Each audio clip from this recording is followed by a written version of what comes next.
Hello students, again welcome to DSS online classes. This is 11 Commerce और हम discuss कर रहे हैं फॉर्मेशन ऑफ कंपनी। और फॉर्मेशन ऑफ कंपनी के जो फॉर्मेशन ऑफ कंपनी है वो 3 स्टेज से गुजरता है। First is promotion, you know that. Second is incorporation and third one is subscription of capital. तो प्रमोशन हम लोगों ने पढ़ लिया। First step is promotion, incorporation,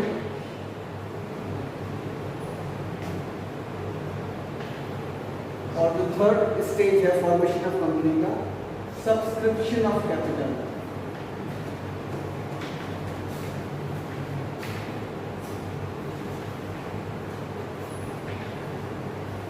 ये थर्ड स्टेज हम लोग डिस्कस कर रहे हैं, जिसमें से हम लोगों ने promotion we already discuss what is promotion, function of what is who is promoters and what is the function of promoters. इनकॉर्पोरेशंस पढ़ना बाकी है, ऑलरेडी ये भी जो है कंप्लीट है। और subscriptions of capital. Last video में स्टूडेंट्स हम लोगों ने पढ़ा था कि क्या क्या डॉक्यूमेंट्स की रिक्वायरमेंट है एक कंपनी फॉर्म करने के लिए।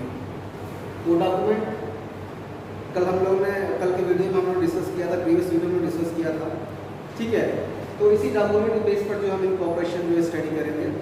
सो इनकॉर्पोरेशन जो आपको जो सेकेंड स्टेप है फॉर्मेशन ऑफ कंपनी का, इनकॉर्पोरेशन में क्या है कि जितने भी डॉक्यूमेंट्स हैं जो memorandum of associations, article of associations, consent of proposed directors, agreement और statement declarations and receipt of payment of fees, ये जितने भी डॉक्यूमेंट्स हैं ये प्रोमोटर जो है आरओसी के पास जाता है और सबमिट करता है और कंपनी इनकॉर्पोरेट करने के लिए कहता है, ठीक है। When the ROC receive all such documents which were given by the promoters to the ROC को मिलता है, तो ROC जो है इस डॉक्यूमेंट का डिटेल इन्वेस्टिगेशन करता है, डिटेल स्टडी करता है, हर एक डॉक्यूमेंट को जो है वो स्टडी करता है। और उसके बाद से जब वो ROC 100% सेटिस्फाइड हो जाता है तब जो है ROC जो है उस प्रोमोटर्स को सर्टिफिकेट ऑफ इनकॉर्पोरेशन प्रोवाइड करता है। COI से क्या बोलते हैं, सर्टिफिकेट ऑफ इनकॉर्पोरेशन प्रोवाइड करता है, ठीक है। और जो है साथ साथ में जो है CIN नंबर भी प्रोवाइड कर, कॉर्पोरेट आइडेंटिटी नंबर। एक जो है जो भी कंपनी का नया एग्जिस्टेंस होता है तो 1 नवंबर 2000 से ये इफेक्टिव है CIN नंबर देना। तो ROC जो है विद इफेक्ट फ्रॉम 1 नवंबर 2000, तो जो भी रजिस्टर्ड जो भी कंपनी का फॉर्मेशन होता है इनकॉर्पोरेशन, उसका एक स्पेसिफिक एक जो है नंबर दिया जाता है, वो ROC जो है प्रोवाइड करता है, ठीक है। तो ये हमारा इनकॉर्पोरेशन का पार्ट हो गया। तो स्टूडेंट्स इनकॉर्पोरेशन ऑलमोस्ट क्लियर है। अब देखिए जो आपका सब्सक्रिप्शन ऑफ कैपिटल, इसको स्टार्ट करने से पहले जो है कुछ और डिस्कस करना जरूरी है आप लोगों के सामने। जैसे कि हम लोगों ने पढ़ा है कि एक प्रोमोटर से क्या स्टेटस है। हम लोगों ने पढ़ा कि प्रोमोटर्स जो है, वीडियो में आपने देखा भी सुना भी है कि प्रोमोटर्स जो है ना तो एजेंट होता है और ना ही वो ट्रस्टी होता है, ठीक है। दोबारा से मैं आपको एक्सप्लेन कर दे रहा हूँ। प्रोमोटर्स ना तो एजेंट होता है ना ही ट्रस्टी होता है। आपको पता है कि जो एजेंट जो होता है वो प्रिंसिपल के बिहाफ पे वर्क करता है, ठीक है। जैसे मैंने प्रीवियस वीडियो में मैंने आपको एग्जाम्पल दिया था कि अगर हम LIC का एजेंट लेते हैं तो LIC जो वर्क करता है वो अपने जो प्रिंसिपल, सपोज तो LIC को एजेंट है, ठीक है, तो वो एजेंट जो है LIC के बिहाफ पे जो है वर्क करता है। तो यहाँ पर प्रिंसिपल ऑलरेडी एग्जिस्ट है, इसलिए यहाँ पर जो है उस LIC के जो पर्सन जो एजेंट के रूप में काम कर रहा है वो एजेंट करेंगे उसको, क्योंकि वो अपने प्रिंसिपल के बिहाफ में काम कर रहा है। लेकिन प्रोमोटर्स जो है वो एजेंट नहीं होता, क्योंकि अभी तक जो है प्रोमोटर्स क्या करता है, कंपनी बनने तक दिमाग में आइडिया आना, बिजनेस क्या स्टार्ट करना है और कंपनी बनने तक जो भी फॉर्मेलिटीज़ को फुलफिल करता है, ठीक है, जिस कॉन्ट्रैक्ट में एंटर करता है वो करता है, ठीक है। तो अभी तक कंपनी की फॉर्मेशन हुआ नहीं है, तो इसलिए वो एजेंट भी नहीं कहलाएगा, ठीक है, वो एजेंट नहीं है। दूसरी बात मैं बता दें ट्रस्टी, तो जो प्रोमोटर्स वो ट्रस्टी भी नहीं होता। क्यों ट्रस्टी क्यों नहीं होता? क्योंकि ट्रस्टी जो होता है, जो ट्रस्ट उसमें जो भी प्रॉपर्टीज होती है वो ट्रस्टी के नाम होती है। लेकिन यहाँ पर कंपनी के अंदर क्या, अभी कंपनी का फॉर्मेशन हुआ ही नहीं है, ठीक है। और कंपनी के फॉर्मेशन के बाद भी जो है जो भी एसेट्स उस कंपनी का वो जो है कंपनी के नेम में होता है, ना कि डायरेक्टर्स के नेम, ना कि प्रोमोटर्स के नेम होता है, ठीक है। तो ये तो इससे क्लियर होता है कि प्रोमोटर्स ना तो एजेंट होता है और ना ही ट्रस्टी होता है। सेकंड इसके अंदर ये पढ़ेंगे हम लोग कि प्रोमोटर्स की लायबिलिटी। ये स्टूडेंट्स आप लोग अकाउंटेंसी पढ़ रहे हैं, ठीक है, उसको जो प्रीलिमिनरी एक्सपेंसेस है आपने सुना भी होगा। अगर प्रीलिमिनरी एक्सपेंसेस अगर नहीं सुना है तो हम इसके बाद डिस्कस करेंगे। प्रीलिमिनरी एक्सपेंसेस मतलब ये होता है कि जब कंपनी फॉर्मेशन से पहले के जो भी खर्चे होते हैं उसको क्या बोलते हैं, प्रीलिमिनरी एक्सपेंसेस होते हैं। मतलब कि all the expenses which are related to the formation of the company.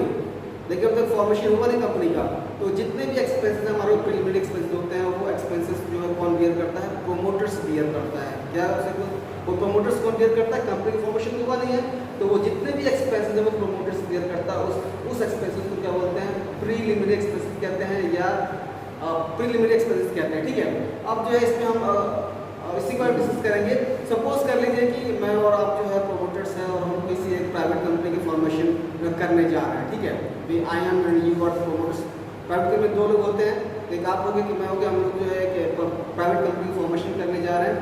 तो हमने जो है एक प्रैक्टिसिंग सीएस का हेल्प लिया। हमने बोला ठीक है सर आप जो है हमारी कंपनी का जो फॉर्मेशन में हेल्प करिए, जो भी लीगल फॉर्मेलिटीज जो भी लीगल रिक्वायरमेंट है फॉर्मेशन करने के लिए आप जो उसको फुलफिल करिए। तो सीएस बोलते हैं, जो भी जिसको हमने हायर किया सीएस बोलते हैं ठीक है हम आपको जो है कंपनी के फॉर्मेशन में हेल्प करेंगे, लेकिन मुझे जो है 30,000 मेरी फीस है, मेरी जो है 30,000 फीस है, ठीक है। तो मैंने क्या किया कि मैंने उनको जो है एडवांस में 10,000 रुपीज़ दे दिया। मैंने बोला बाकी जो है कंपनी बनने के बाद हम आपको पेमेंट करेंगे, ठीक है। तो यहाँ पर जो एग्रीमेंट हुआ है वो प्रोमोटर्स का और सीएस का हुआ है, ना कंपनी का हुआ, कि कंपनी की फॉर्मेशन अभी हुआ नहीं है, ठीक है। तो अब सपोज कर लीजिए कि अगर कंपनी का फॉर्मेशन हो जाता है, कंपनी का फॉर्मेशन हो गया, सीएस के हेल्प से हमने कंपनी का फॉर्मेशन कर लिया, जो रिमेनिंग जो 20,000 अमाउंट जो है वो मुझे कौन देगा, मेरे को वो प्रोमोटर एवं सीएस को जो है प्रोमोटर से मिलेगा। मैं प्रोमोटर हूँ तो मैं जो है सीएस को दूंगा, ना कि मैं कंपनी को दूंगा, और ना ही कंपनी मेरे को देगा। जब कंपनी बन जाएगा तो कैसा नहीं कि कंपनी बनेगा तो मैं कंपनी से डिमांड करूँगा, मतलब कि जो सीएस जो है वो कंपनी से डिमांड करेगा, और या फिर जो प्रोमोटर्स है वो कहेगा कि कंपनी फॉर्मेशन और कंपनी जो है कंपनी से आप जो है अपना रिमेनिंग फीस लीजिए। ऐसा नहीं है। I mean to say that कि कंपनी जो है जो भी प्रीलिमिनरी कॉन्ट्रैक्ट है उसको रेटिफाई या एक्सेप्ट नहीं कर सकती है, ठीक है।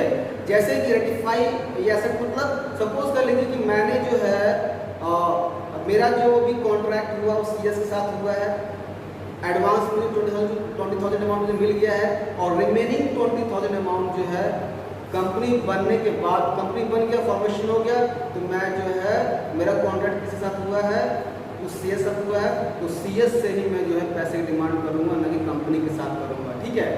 और अगर जो है कंपनी अगर रिमेनिंग अमाउंट अगर सीएस को देना चाहता है तो क्या करेगा कि नया कॉन्ट्रैक्ट करेगा, उस नए कॉन्ट्रैक्ट पे इंटर होगा, तभी जो है रिमेनिंग अमाउंट जो है वो सीएस जो है उस अब कंपनी से, जो भी new company new board company है उससे वो ले सकता है, ठीक है। तो यहाँ पर क्या है, कॉन्ट्रैक्ट दोबारा करेगा कंपनी तभी, ठीक है। अगर नहीं कर रहा है तो कंपनी जो है रेटिफाई नहीं, प्रोमोटर कंपनी जो है रेटिफाई कॉन्ट्रैक्ट को नहीं कर सकता है, ठीक है। यहाँ पर तो आप लोगों को मैंने बता ही दिया है, ठीक है। अब नेक्स्ट इसमें पढ़ेंगे कि प्रोमोटर्स का रिम्यूनरेशंस कैसे होता है प्रोमोटर्स का, उसके बारे में डिस्कस करेंगे हम लोग। तो प्रोमोटर्स का रिम्यूनरेशंस कई तरीके से होता है। अब सपोज जैसे कि हम ही आप जो है फॉर्मेशन ऑफ कंपनी कर रहे हैं प्राइवेट कंपनी का, ठीक है। आप भी जॉब करो, मैं भी जॉब करो, हमने जो है 2 महीना जो है कंपनी फॉर्मेशन में लगा दिया, तो प्रोमोटर्स डिसाइड करता है कि भाई हमको जो है कितना जो है रिम्यूनरेशन जो कंपनी से लेना चाहिए, ठीक है। सपोज कर लीजिए कि हम लोग प्रोमोटर्स का रिम्यूनरेशन अगर 5 लाख रुपीज़ है, ठीक है, तो पहला ऑप्शन कंपनी जो है या तो पूरा कैश दे दे, कैश दे के जो रिम्यूनरेट कर दे उस प्रोमोटर्स को, या फिर जो है कैश के बदले जो है प्रोमोटर्स कहता है ठीक है भाई हमको कैश मत दीजिए, हमको जो है उतना का हमको शेयर दे दीजिए, ठीक है। या तो शेयर दे करके जो है वो रिम्यूनरेट कर देगा, ठीक है। या फिर दूसरा चीज ये है, तीसरा चीज कहते हैं ठीक है प्रोमोटर्स कहता है कि मेरे पास एक ऑफिस है, आप उसको रजिस्टर्ड ऑफिस बना लीजिए, ठीक है, आप उसको रजिस्टर्ड ऑफिस बना लीजिए और वो जो है 10 लाख में आप मुझे ले लीजिए, मेरे ऑफिस को जो है 10 लाख में आप ले लीजिए, ठीक है। मुझे कोई भी इन्वेस्टमेंट मत करिए, आप जो 10 लाख में ऑफिस को ले लीजिए आप, और अपना जो है रजिस्टर्ड ऑफिस बना लीजिए, ठीक है। तो जो एक्सेस अमाउंट है मैं मान लूँगा वो मेरा जो है रिम्यूनरेशन है, means over valuation of assets, ठीक है। एक ये तरीका हो गया। या फिर जो है प्रोमोटर्स बोलता है कि ठीक है मुझे कुछ नहीं चाहिए, लेकिन मैं जो है कमीशन लूँगा, जितना शेयर्स पब्लिक सब्सक्राइब करेगा पर शेयर जो है मैं 1 रुपीज़ लूँगा। अगर जो है 50 लाख अगर शेयर्स मार्केट में जो है पब्लिक ने सब्सक्राइब किया है तो पर शेयर के हिसाब से मुझको जो है 50 लाख रुपये, जितना भी शेयर सब्सक्राइब होगा उसके हिसाब से मेरे को जो है पर शेयर 1 रुपीज़ मुझसे मिलना चाहिए, ठीक है। तो एक ये भी तरीका है रिम्यूनरेट करने का। So students, these are all the way through which a company remunerate to his promoters. So students, आज की वीडियो में इतना ही। नेक्स्ट वीडियो में हम लोग पढ़ेंगे effect of the incorporation of certificate. Till then thank you, have a good day.